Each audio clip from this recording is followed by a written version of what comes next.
Hello aspirants. तो अभी तक हमने जो है चैलेंज डे 45 तक कंप्लीट किया है। वो था फॉर प्री पर्पस से। अभी हमारा आज एग्ज़ाम है यूपीपीसीएस का। तो अब मैं जो सेशन स्टार्ट करूँगी है वो फॉर यूपीपीसीएस मेंस के लिए। ये पर्पस बनाने का मेरा इसलिए है क्योंकि यूट्यूब में आपको ईज़िली आंसर राइटिंग जो है प्रैक्टिस करना, या फिर किसी भी आंसर राइटिंग में आप क्या क्या चीज़ें ऐड कर सकते हैं नहीं मिल पाता है सोर्सेज। और बहुत सारे ऐसे स्टूडेंट्स होते हैं जो नहीं परचेज़ कर पाते हैं कोर्सेज़, तो उनको ये काफ़ी ज़्यादा हेल्पफुल होगा। आप खुद देखना, इसमें करंट से रिलेटेड भी चीज़ें ऐड होंगी, और जो हमारी स्टैटिक पोर्शन है उससे रिलेटेड उसका डेवलपमेंट किस वे में हुआ, किस किस स्टेप तक हुआ, ये आपको सब कुछ मिलेगा। तो पहले हम बात कर लेते हैं यूपीपीसीएस मेंस के पेपर्स के बारे में। कितने पेपर्स होते हैं, कितने मार्क्स के होते हैं, कैसे इस पे वर्क होता है। तो जो हमारा क्वेश्चन पेपर है वो टोटल मेंस का 1500 का होता है। मैं आपको बता देती हूँ, जो हमारा क्वेश्चन पेपर है उसमें फ़र्स्ट पेपर जनरल हिंदी हो जाती है, सामान्य हिंदी।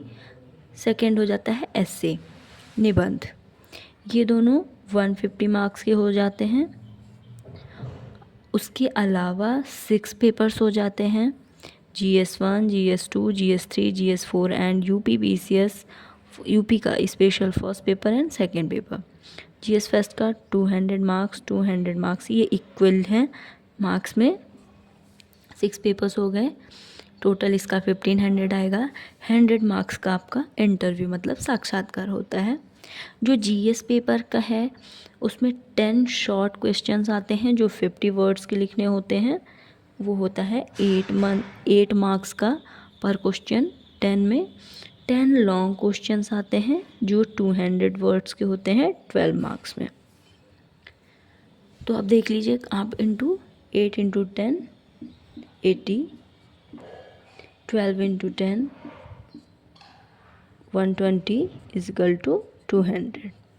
200 का पर क्वेश्चन पेपर मार्क्स हो गया। अब किस क्वेश्चन पेपर में कौन कौन से सब्जेक्ट्स ऐड हुए हैं वो बात कर लेते हैं। उसके बाद कंटिन्यू करेंगे हम एस्से के बारे में। संडे को डिस्कस होगा और अदर डेज़ में जो है मेंस की आंसर राइटिंग प्रैक्टिस होगी।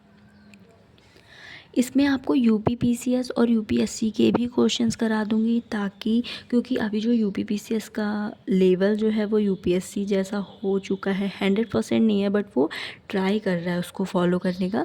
तो हम प्रैक्टिस जो करेंगे वो दोनों पर्पज़ से, ताकि अगर आप यूपीएससी के भी स्टूडेंट्स हैं तो आप क्वेश्चंस को ईज़िली हैंडल कर सकें। तो जो हमारा क्वेश्चन पेपर जो क्वेश्चंस होंगे वो एमपीपीएससी के लिए, यूपीपीसीएस और यूपीएससी सब के लिए हेल्पफुल होंगे। आंसर राइटिंग है तो ये सभी को हेल्पफुल होगा, स्पेशली जो प्रैक्टिस करना चाहते हैं बट वो परचेज़ नहीं कर पाते हैं कोर्सेज़ वगैरह। ठीक है, तो अब हम 1 बाय 1 जो है वो जीएस पेपर्स के बारे में बात कर लेते हैं। देखिए, मैंने आपको बता दिया कि कैसे कैसे पेपर्स डिवाइड होंगे। अब मैं आपको सब उसके सिलेबस के बारे में बात करेंगे, मार्क्स से रिलेटेड बात करेंगे, कौन सा टॉपिक जनरली ट्रेंड में होता है, ये सब कुछ मैं खुद से एनालिसिस करूँगी पेपर्स का और आपको हेल्प करूँगी। ये मेरा पर्पज़ है क्योंकि आपको अगर मेंस का प्रैक्टिस करना है तो उसके लिए कोर्स परचेज़ करना पड़ता है। तो आई होप कि मैं बहुत सारे लोगों की हेल्प कर पाऊँ, है ना। तो अब स्टार्ट करते हैं। जैसे जनरल हिंदी हो गया, मैंने बताया था कि ये 150 मार्क्स का होता है। तो इसका बता दूँ, जनरली 2 गद्यांश इन द सेंस पैसेज आता है ना, आप उसके क्वेश्चन सॉल्व करते हैं, ये वैसा हो जाएगा। फिर हमारा पत्र लेखन हो जाएगा, मतलब लेटर हो जाएगा।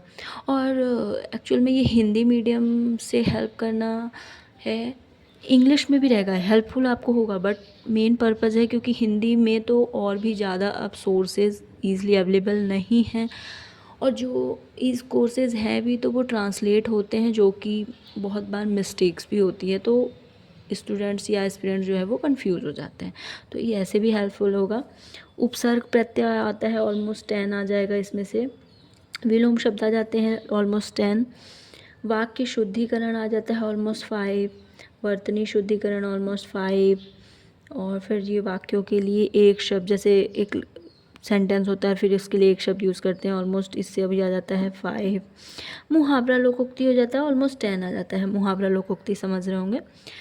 फिर उसके बाद हमारा एस्से आता है। तो जनरली एस्से का जो फोकस होता है वो करंट बेस्ड होता है कि करंट में कौन सी सिचुएशन चल रही है, उस बेस पे आता है। जनरली इसका टॉपिक हो सकता है सामाजिक, सोशल, कल्चरल, सांस्कृतिक, शिक्षा, एजुकेशन, विज्ञान या प्रौद्योगिकी, साइंस एंड टेक, दर्शन, philosophy, environment, security, international relation, morals, राज व्यवस्था जो हमारी गवर्नेंस है, संचार, कम्युनिकेशन, अर्थव्यवस्था, इकोनॉमी, फार्मिंग। बट आपने जनरली न्यूज़पेपर या करंट अफेयर्स में सुना होगा बहुत ज़्यादा सोशली भी चीज़ें होती हैं। कैसे फोकस हमारा जो इवन जो हमारा बजट होता है वो भी सोशली फोकस्ड होता है, like old age, pensioners, women, child, है ना। तो ये कहीं ना कहीं हमारे सामाजिक से रिलेटेड, फिर हमारे समाज में मैरिजेस से रिलेटेड, कैसे खाप पंचायत वगैरह राजस्थान में ये सब प्रॉब्लम करता है, वो सारी मानसिकता जो पुरानी चीज़ों को लेके चल रही हैं बट इससे ह्यूमन राइट वायोलेट होता है। ये एक पर्पस होता है कि आपके कल्चर्स हों बट वो किसी का ह्यूमन राइट्स वायोलेट ना करें, एक ये पर्पस। तो जनरली सामाजिक से रिलेटेड क्वेश्चंस, मतलब जो हमारे ऐसे हैं निबंध, वो आ जाता है। फिर शिक्षा, एजुकेशन, अभी भी गर्ल्स एजुकेशन को इतना ज़्यादा हो रही है ग्रोथ, सब पढ़ें सब बढ़ें, बट गर्ल्स एजुकेशन को अभी भी इतना सपोर्ट नहीं मिल पाता है, स्पेशली रूरल एरियाज़ में। तो इस पे फोकस होता है जनरली हमारे ह्यूमन राइट्स का, या फिर जो भी राइट्स से रिलेटेड है तो वो करंट में बना होता है, दैट्स वाई एजुकेशन भी इम्पॉर्टेंट हो जाता है। फिर उसके बाद हमारे इन्वायरमेंट देख रहे हैं, ग्लोबल वार्मिंग, कैसे हमारा CL ये सब क्लोरोफ्लोरोकार्बन वगैरह बढ़ रहा है, एसी की डिमांड बढ़ रही है, कैसे वो हमारा इन्वायरमेंट जो है, कैसे अभी वॉर्स चल रहे हैं पूरे वर्ल्ड में, उससे न्यूक्लियर पावर, ये सारी चीज़ें कैसे इन्वायरमेंट को निगेटिव इफ़ेक्ट डाल रही हैं। कितना टारगेट रखा जाए कि हमारा इन्वायरमेंट, कैसे हमारे ग्लेशियर्स मेल्ट हो रहे हैं, बहुत बड़े पार्ट के ग्लेशियर्स मेल्ट हो रहे हैं, तो ये कहीं ना कहीं बहुत ज़्यादा करंट में चलता है। इस बेस पे हमारा इन्वायरमेंट इम्पॉर्टेंट हो जाता है फॉर ऐसे पर्पज़। वैसे ही हमारा जो हो जाता है फिर कम्युनिकेशन कैसे वायोलेट होता है हमारा, जब न्यूज़पेपर्स वगैरह राइट टू, मतलब आप कैसे एक्सप्रेस करना चाह रहे हैं बट वो चीज़ दबाई जाती है। इकोनॉमिक कंडीशन, कैसे हम वर्ड पे पावर बनेंगे तो उसके लिए इकोनॉमिक कंडीशन होना अच्छी, कैसे $1 ट्रिलियन इकोनॉमी बनाने के लिए कैसे कैसी चीज़ें। तो जनरली ये करंट अफेयर्स से रिलेटेड होता है, तो ऐसे का जो फोकस होता है वो करंट बेस्ड ही हो जाता है। अब हम बात करते हैं पेपर 1 to 6 के बारे में। हमारा सेकंड पेपर हो जाएगा, उसमें हमारा हो जाएगा राज व्यवस्था, संविधान कॉन्स्टिट्यूशन, शासन गवर्नेंस, सामाजिक न्याय सोशल जस्टिस, इंटरनेशनल रिलेशन तो कितना इम्पोर्टेंट है ये आप हमारे PM के वर्किंग टाइम से ही समझ सकते हैं कि ये कितने इम्पॉर्टेंट हो जाती हैं चीज़ें। अभी UNO में हमारी परमानेंट सीट के लिए अभी तक परमानेंट 5 जो हैं कंट्रीज़ हैं, टोटल 15 होते हैं बट 5 परमानेंट है और 10 जो है इम्परमानेंट है, हर 2 ईयर में वो सेलेक्ट होते हैं। बट हम क्या है UN में बात कर रहे हैं हमारे परमानेंट सीट के लिए, क्योंकि वहाँ से हमें वीटो पावर मिलती है। तो इंटरनेशनल रिलेशन कितना इंपॉर्टेंट हो जाता है ना। वीटो पावर से देखिए चाइना कई बार वो इंडिया की डिमांडों पे कितना ज़्यादा अगेंस्ट में जाता है, तो ये सारी चीज़ें हमें कितनी नीड होती हैं। तो इंटरनेशनल रिलेशन बहुत इंपॉर्टेंट हो जाता है। जनरली सभी से क्वेश्चंस आते हैं, कॉन्स्टिट्यूशन से ज़्यादा आते हैं। कॉन्स्टिट्यूशन से इसलिए आप क्लैशेस देखेंगे, हमारे जस्टिस, हमारे जो न्याय व्यवस्था है उसमें आप क्लैशेस देखेंगे। अभी प्रेजेंट में जैसे सुप्रीम कोर्ट CJI और का चल रहा है। फिर उसके बाद हमारा रिजर्वेशन से रिलेटेड हो जाता है, रिजर्वेशन कितना है किस स्टेट में, लैंग्वेजेस से रिलेटेड फाइट होती है, वो हाई कोर्ट में चली जाती हैं चीज़ें, कितनी केसेस पेंडिंग है, उस पर हमारा वर्क अच्छा नहीं हो रहा है, जिसकी वजह से जस्टिस लेट होता है। और जस्टिस लेट होने की वजह से बहुत सारे इनोसेंट पर्सन भी पनिशमेंट जो है वो फेस करते हैं, तो इससे रिलेटेड चीज़ें हो जाती हैं। उसके बाद हमारा शासन, गवर्नेंस, क्यों गवर्नेंस अच्छे वे में है, या मतलब गवर्नेंस का मतलब अच्छा शासन होना चाहिए, ये नहीं कि आप रूल ही करने लग जाओ, बिल्कुल हिटलर बन जाओ, है ना।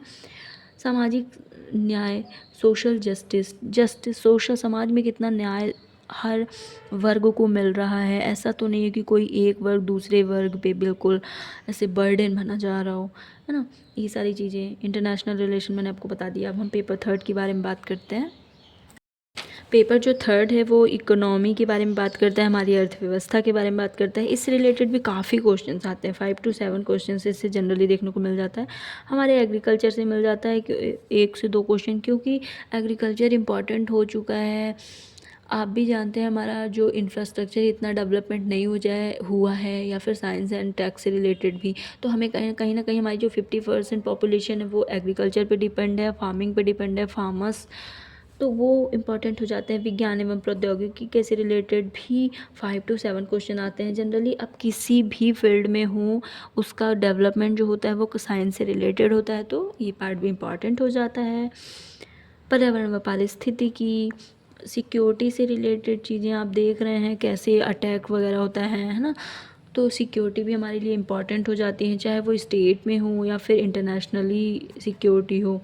डिज़ास्टर मैनेजमेंट, डिज़ास्टर से भी 2 से 3 क्वेश्चन आता है। फ्लड हो गया, ड्रॉट हो गया, सडनली कुछ आपदा, लैंडस्लाइड, ये सब कितनी ज़्यादा हमारी इकोनॉमिक, अभी उत्तराखंड में, हिमाचल में आपने देखा जो हमारी फ्लड की वजह से कितना ज़्यादा जो है डिज़ास्टर्स आए थे, वो कैसे मैनेजमेंट होगा, कैसे वहाँ के लोगों को इफ़ेक्टिवली पॉजिटिव वे में हेल्प की जाए, है ना। वो शासन से दरकिनार ना हो जाए, या फिर वो ऐसा ना हो कि वो खुद को अलग सा समझें, उस पर भी फोकस होता है। फिर अब हम बात करते हैं फोर्थ पेपर के बारे में, एथिक्स के बारे में। ये ना जो ऐसे क्वेश्चंस कराऊंगी तो मैं ये भी मेंशन करूंगी कि कौन सा क्वेश्चन किस ईयर का है, ताकि आप एक बार रिलेट भी कर पाओ, और आप कैसे उस चीज़ को रिलेट करके हमारा जो स्ट्रैटेजी होना चाहिए फॉर मेंस वो भी हमारा हो, आप ताकि सेल्फ भी अगर करें तो वो आपको हेल्पफुल हो, कैसे किस वे में सिलेबस को कंप्लीट करना है, कैसे करंट बेस्ड पढ़ना है, तो वो यूपीएससी के क्वेश्चन हो या फिर यूपीपीसीएस को, वो भी हेल्प, और ये आपको ना एमपीपीएससी, बीपीएससी, इन सब के लिए भी हेल्पफुल होगा, क्योंकि मोस्टली जो जीएस पेपर्स हैं वो तो सबके मैच ही करते हैं। बस पेपर जो स्पेशल पेपर्स है, जैसे यूपीएससी में हमारा ऑप्शनल आ जाता है, इस वजह से वो डिफरेंट हो जाता है। यूपीपीसीएस में यूपी स्पेशल 2 पेपर हो जाता है, उसमें से ऑप्शनल जो है हट चुका है। ऐसे एमपी पेपर में है तो एटलीस्ट जो 4 पेपर है वो तो सेम है, तो उसको आप फॉलो कर सकते हैं, है ना। अब हम बात करते हैं फोर्थ पेपर के बारे में, है जो है वो एथिक्स पेपर है हमारा, माना जाता है। नैतिक शास्त्र, नैतिकता, मनोवृत्ति, योग्यता, नैतिक विचारक और दार्शनिक, फिलोसफर्स, भावनात्मक बुद्धि, सार्वजनिक संगठन, शासन में ईमानदारी।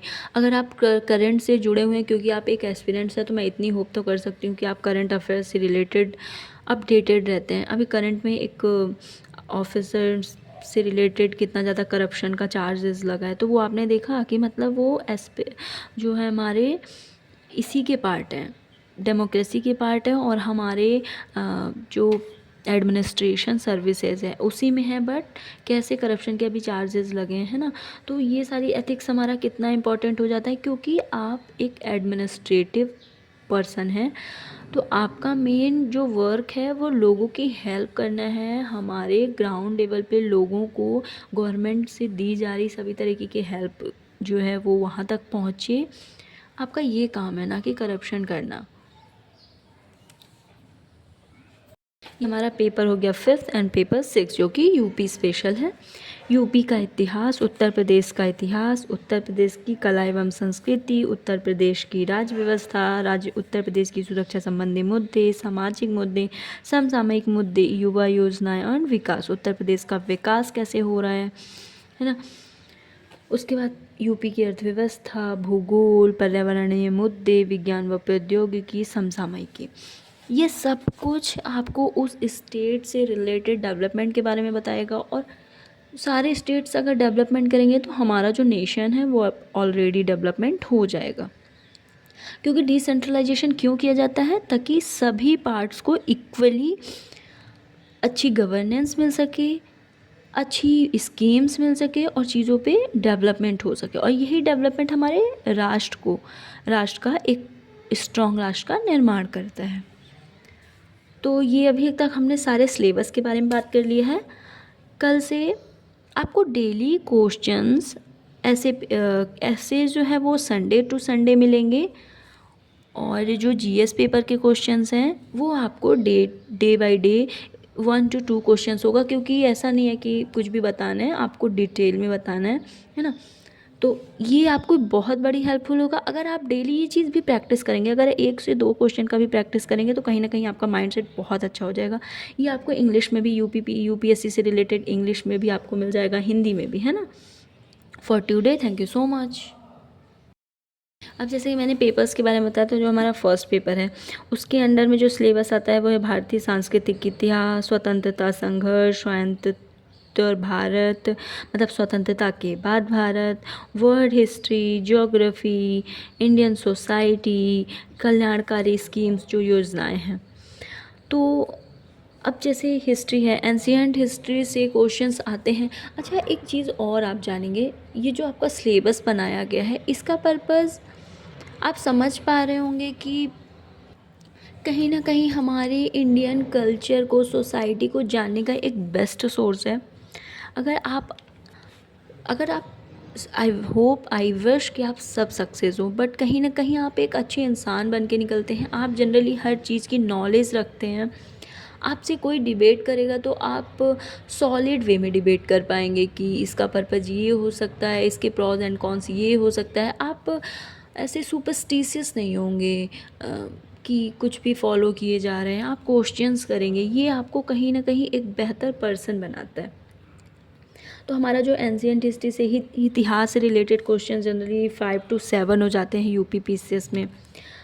फ्रीडम फाइटर टाइम के भी लगभग 3 to 4 हो जाते हैं। वर्ल्ड हिस्ट्री का अब इतना रोल नहीं है, क्योंकि उन्हें भी पता है कि हमारी पर्सनल हिस्ट्री मतलब क्वेश्चंस ये सिलेबस में है, बट क्वेश्चंस आप देखेंगे कि बहुत रेयर आते हैं। तो जो चीज़ें बहुत रेयर हैं, और क्योंकि आपको इस एग्ज़ाम को क्वालिफाई करना है, नॉट अ मास्टर बनना है और प्रोफेसर बनना है, तो आप उस पर फोकस करिए ना, जिसका परसेंटेज ज़्यादा हो एग्ज़ाम क्लियर करने का। यही एक बेस्ट स्ट्रेटजी होती है। ज्योग्राफी से क्वेश्चन आ जाते हैं 2 से 3। ये इंडियन सोसाइटी से आ जाते हैं 4 to 5। ये मेन पर्पज़ वही करंट अफेयर्स है, क्योंकि कोई भी एग्ज़ाम जो करंट बेस्ड होता है कि करंट में क्या चल रहा है, तो जनरली सोसाइटी से रिलेटेड चीज़ें आप आए दिन देखते ही रहते हैं। कल्याणकारी योजनाओं के बारे में मतलब आपने हमारे इवन जो हमारा बजट होता है, इकोनॉमिक सर्वे होता है, उसमें भी आप देखेंगे इससे रिलेटेड बातें ही होती हैं। तो ये हमारा फर्स्ट पेपर का सिलेबस हो गया। अब सेकंड के बारे में बात करते हैं।